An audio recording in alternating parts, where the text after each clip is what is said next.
Today we are in California for a first look at the all-new 2026 Subaru Crosstrek Hybrid Edition.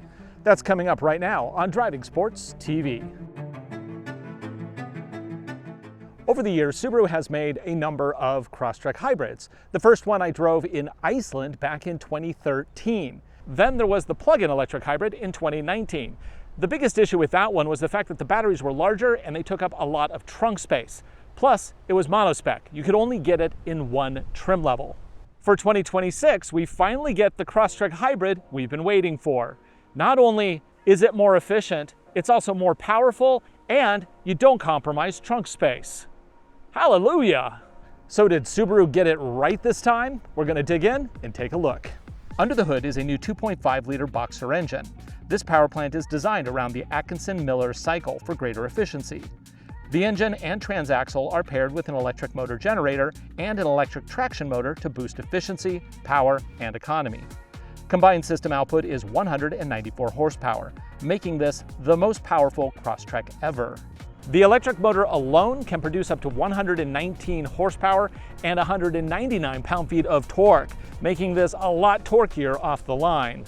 Because this is a parallel electric, that means it can be independently powered by either the electric motor or the gas engine, or both at any given time. That improves not only efficiency, it also improves drivability. Power is stored on a 1.1 kilowatt-hour lithium-ion battery. This being a Subaru, it retains the mechanical symmetrical all-wheel drive system. This is the active version of the system, which has a nominal torque split of 60-40 front to back, but it varies power as needed using a multi-plate clutch attached to the driveshaft. Economy numbers have yet to be announced, but I expect a solid bump in miles per gallon. This does retain the 16.6-gallon tank, so don't be surprised if this gets more than 500 miles of range between fill-ups. Standard ground clearance is still 8.7 inches, just like a normal Crosstrek. It also has dual-function X mode to help shift power side to side, improving traction in challenging conditions. This new hybrid has the latest Subaru EyeSight system, which does provide collision mitigation, adaptive cruise control, and lane centering, in addition to a new feature that can detect an unresponsive driver, pull over, and contact emergency services automatically. Lane change assist, rear cross traffic alerts, and blind spot detection will be optional. The design of the new Crosstrek Hybrid looks very much like a standard Crosstrek, but with a few different cues beyond just the badging. Hey Subaru, can we talk about this one element right here? This badge, I know you've lined it up with the crease, but it doesn't look right. It should be level with the ground. It also gets 18-inch dark alloy wheels, which are exclusive to the trim.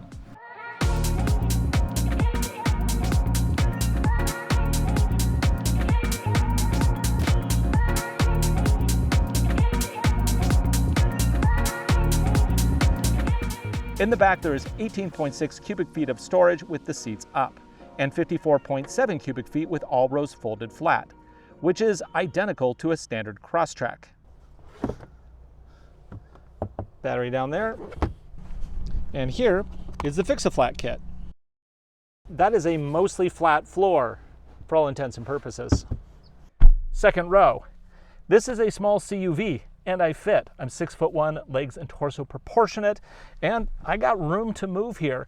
My head will hit the side pillar if I really, do this, but overall, not bad for a small CUV. Now I also get down here USB-C, USB-A. Unfortunately, no vents in the Crosstrek. You got to move up to Forester for that. Over here I do get a fold-down armrest with integrated cup holders. Couple things I want to talk about here. First off, digital gauge cluster. That's right, we finally have a digital gauge cluster in a Crosstrek. And this gives lots of good information from mimicking traditional dials to integrating maps. And when you integrate maps, it not only can pull from the maps in the car, it can also project maps from Apple CarPlay, which is supported wirelessly along with Android Auto. In the center here, we do get Subaru's latest vertical touchscreen display. I don't love the graphics, but I do like the functionality. We got a lot of stuff in here, everything from XM satellite radio to information about the car in terms of like vehicle dynamics control, X mode settings. You can also enable and disable all the driving assistance functions, and you can customize your digital gauge cluster in here as well with the meter display mode option. Now we do have aircon integrated into the touchscreen, not my favorite thing, but they do give you plenty of buttons on the surround, which is nice. So both driver and passenger can set their own temperatures using buttons. And then we also have the defrost functions integrated there as well as a volume knob. Now on top, we have kind of a virtual smaller display. Up there, we can go through a number of different views, but this is also where you will usually be activating X mode. And yes, this has dual function X mode. How cool is that?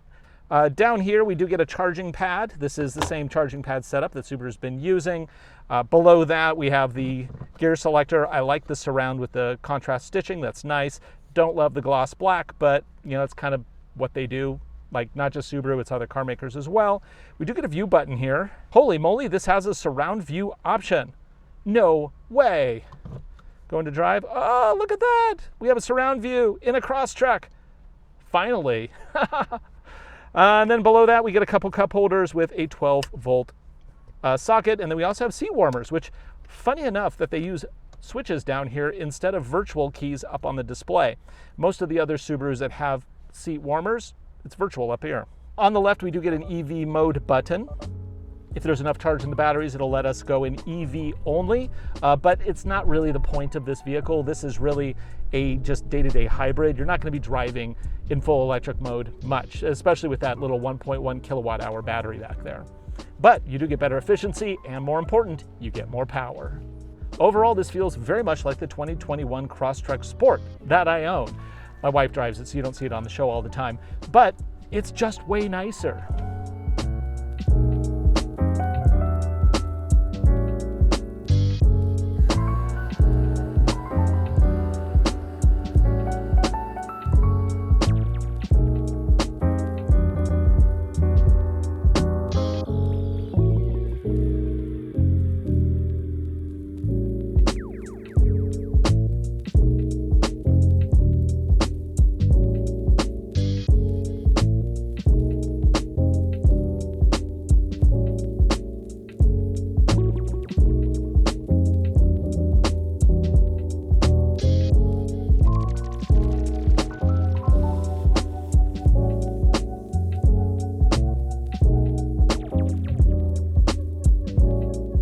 We don't know efficiency numbers yet, but I expect a dramatic improvement. But because this retains the 16.6 gallon fuel tank, that means you're likely going to have a range over 500 miles per fill up.